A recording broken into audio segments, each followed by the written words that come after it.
Hello, this is Cliff Stanwick, Stanwick Real Estate, and today I'm going over the sold home analytics, and I'm looking at Roseville, Granite Bay, and Loomis, California from the beginning of March. Thank you, and welcome to my YouTube today on the home sales. There's been a lot of discussion about this market, about, it's going to be, it's going to crater, it's going to do this, it's going to do that. And I am going to go over 72 home sales where I deep dived and I looked at all the aspects of the sale, from the sales price to the list price, to the days on market, to the price adjustments, to the seller concessions, to the type of funding, and basically all the numbers that matter. And I think you're going to be intrigued and surprised by actually how this market is right now. It is pretty darn robust. So I'm going to summarize it now because some of you may not want to sit through the next 10 or 15 minutes, but I'll do this with the backdrop of a screen share because I think this kind of makes the point, and I'm going to give you some data here. So this is allegedly our soft housing market. This house went on market 5 days ago for $4,299,000, and it is in contract. That's your cratering real estate market, and this was in Loomis. It was over $700 a square foot, and it was a recently built home in Terracina. So I'm going to give you a summary. I'm going to kind of read a list here and make it easy. So currently, for the first half of March, the average home price is up to $775,000. The median time on market for half the listings is basically 11 days. We've had a couple more houses go on, so this data will show 12. The average time, or I should say the average days on market was 40 days. So what it means is half the listings that are going on in this market are selling in 12 days. And the houses are or the rest of them, the average sale is in there in a little over a month and 8 days. So there are more pendings than solds versus a year ago. And there's also basically 22% of the homes are bought with cash. Conventional financing is most often used, and 8 out of 10 of these sales had a seller concession. And what is a seller concession? A seller concession, in my opinion, is basically anything that includes a price adjustment to any credits and what I would call seller incentives. So this is my list of sales that I went through and I did in for March. And what I've done here is I've basically have gone through and I looked at the house, the list price, the close price, the days on market. The delta basically was the price higher or lower at the close of escrow, the financing, and the concessions. So again, you're seeing a lot of concessions. Yeah, there was a close, like the first house on the list, the house went for $17,000 more and had been on the market for 262 days. There was over $19,000 of seller concession. The gray is homes that are basically under 40 days or the mean, and the greens are the ones that are under 20 days. But the real stats, when we look at the stats here, are actually, I should say, the stats are actually the time, and the data is right now. It's essentially, in 30 days, 70% of these houses are in contract. But when you look at this data, right, the median time is 40 days. the average time is 40 days. The median is 12 days. And the median means that half the houses are in contract in 12 days. Now, I've done other videos that have shared how those homes are going into contract. It starts with them being appropriately market priced. If you look at the average square footage price, it's essentially $20 higher than the median price. So prices are increasing. I know that's hard to get your head wrapped around, but this market is basically pretty much like it was last year, except for a few factors. And the factors is that the list prices are not, super crazily high, right? They're not really out of bounds. And what's happening is people are appropriately pricing their house right. They do think the market has changed. They're not asking for the world anymore, and that's what's happening. So we're not, the thing that you really got to stop looking at, right, is you got to stop looking at the delta between the for sale and the sold prices. Like the gap looks huge, right? 945 and 752.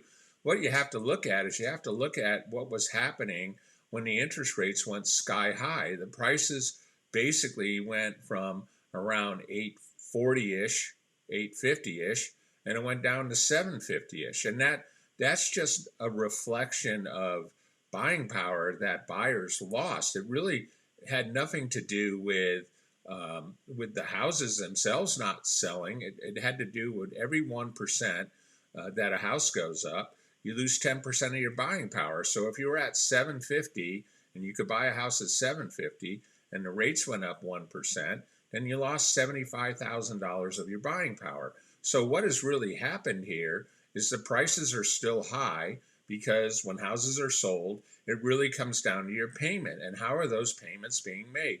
Well, those payments are being made by plain and simple seller concession. And if we go back and we look at the data of all the sales, okay, we're seeing $19,000 seller incentive, $39,000 seller incentive, $10,000 for closing costs, $4,000, $1,000, $15,000. $2,000. We're seeing negotiation in price, right? We're seeing $39,000, $5,000, $10,000 down, $10,000 down, $15,000 down, $15,000 down. No price concession, but $14,000 in buyer credits. And that's what this market has, really become as I scroll down this list, right? And green means less than 20 days, right? And the other thing I want to share with you is we're seeing a lot of multiple offers. Like there was a house on North Kirby. It had 8 offers and it was $23,000 above the list, but there was $4,000 given in a concession.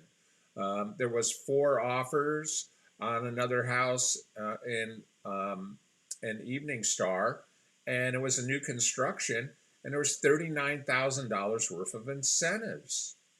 So even the dynamic of a multiple offer market doesn't mean you're going to get above ask, or it doesn't mean that you're not going to be contributing to sell these houses. Again, the data was 8 out of 10 homes have some sort of concession to get sold.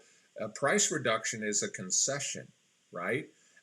Any sort of these repairs and buyer closing costs, they're basically 2%, right? So if sellers go out and sell their homes right now, what you're basically seeing is you're seeing concessions.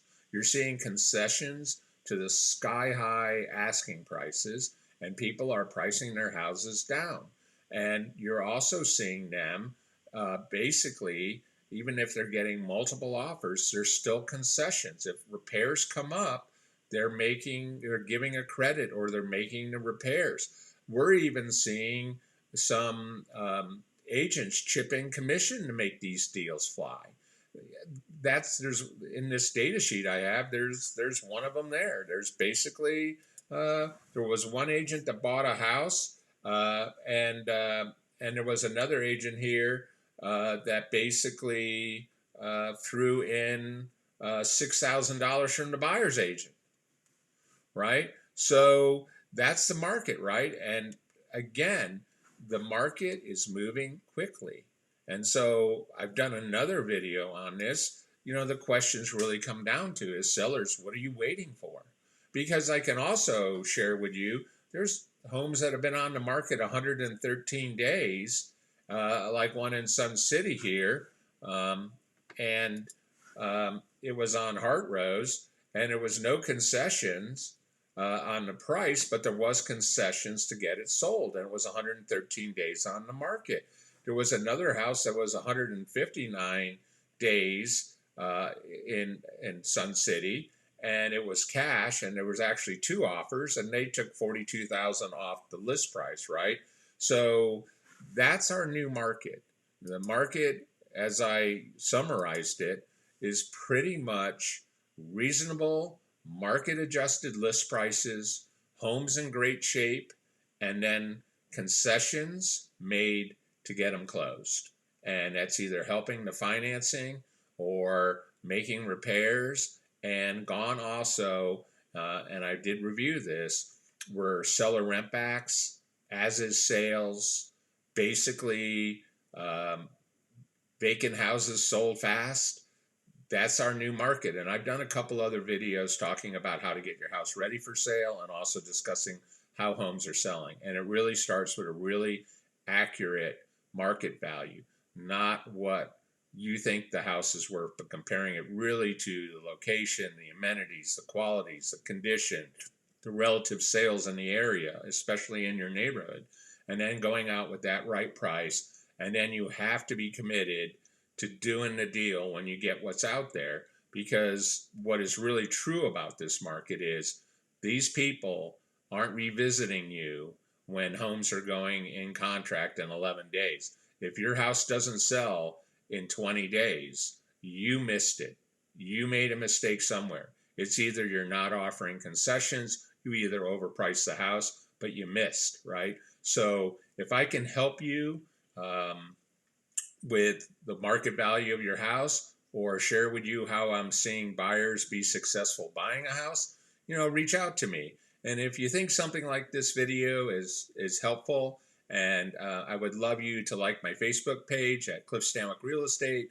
I would appreciate if you go out to my YouTube channel at Cliff Stanwick Real Estate and subscribe, and also hit the notification button and get one of these videos.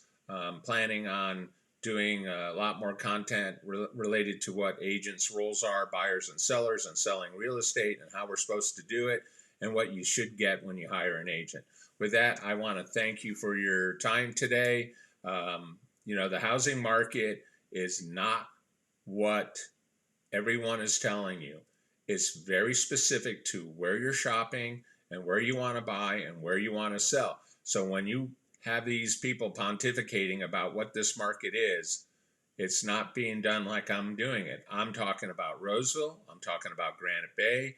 I'm talking about Loomis. And I'm more than willing to do a video on any town that you would like me to do this on. So with that, I appreciate your time and wish you all the best in your search for a home. Thank you.